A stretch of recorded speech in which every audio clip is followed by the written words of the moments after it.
ఇప్పుడే మాట చెప్పు. నీ తమ్ముడిని ఆడుకుంటావా నువ్వు? వద్దు మా వద్దు, నాకు పెళ్లి వద్దు. వచ్చిందా వెళ్ళిపోతారు తమ్ముడు పెడతామక్క.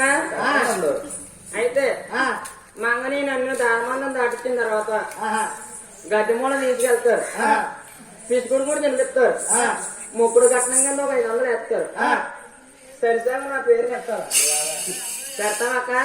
పెడతాడు అక్కోయ్. అదే కాదు, ముందుగాలం నాడు కలియుగం పుడుతుంది. కలియుగంలో నన్ను పుడతారు. మీ అందరికంటే నేను చిన్నవాడిని, మీరందరూ నాకంటే పెద్దవారుగా ఉన్నారు. అక్క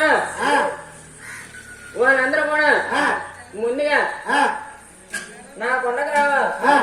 నా కొండకొచ్చి గుండు కొట్టించుకొని నా నామం పెట్టుకొని వాళ్ళ ముక్కుల్లో చెవుల్లో వచ్చి నా ఉండేలు వేస్తారు. అలానే మీ కొండకొస్తారు. అలాగైనా కలిగి ఉంటే నీ ఉండేలు వేస్తారు, లేకపోతే వచ్చిందని వెళ్ళిపోతారు. నీకు ఇష్టమేనా అక్క? ఇష్టమే తమ్ముడు. అక్కోయ్ ఒప్పుకున్నావు అక్క, మాట మార్చకూడదు అక్క.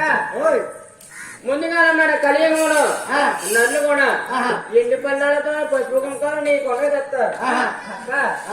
పసుపు కుంకాలు ఉంచుకొని ఎండి పళ్ళాలు నా పేరు మెత్తదక్క.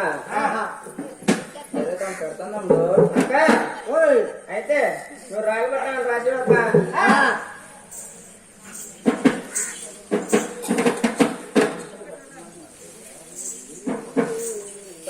తమ్ముడా తినారు రమణ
ఎలిమెట్లా బంగారు పెట్లా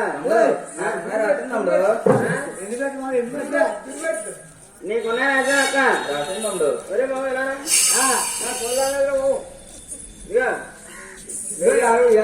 పెట్టలేదు పెట్టలేదు 50 మెట్లే రాజా. రాసింది తమ్ముడు. 51 మెట్లు రాజా. రాసింది తమ్ముడు. ఏమాడు 50 మెట్లు అంటున్నాడు తమ్ముడు. రాసింది తమ్ముడు. అయితే అక్క రా అక్క, నేనైతే నీ మాటని పెళ్లి చేసుకుంటాను అక్క.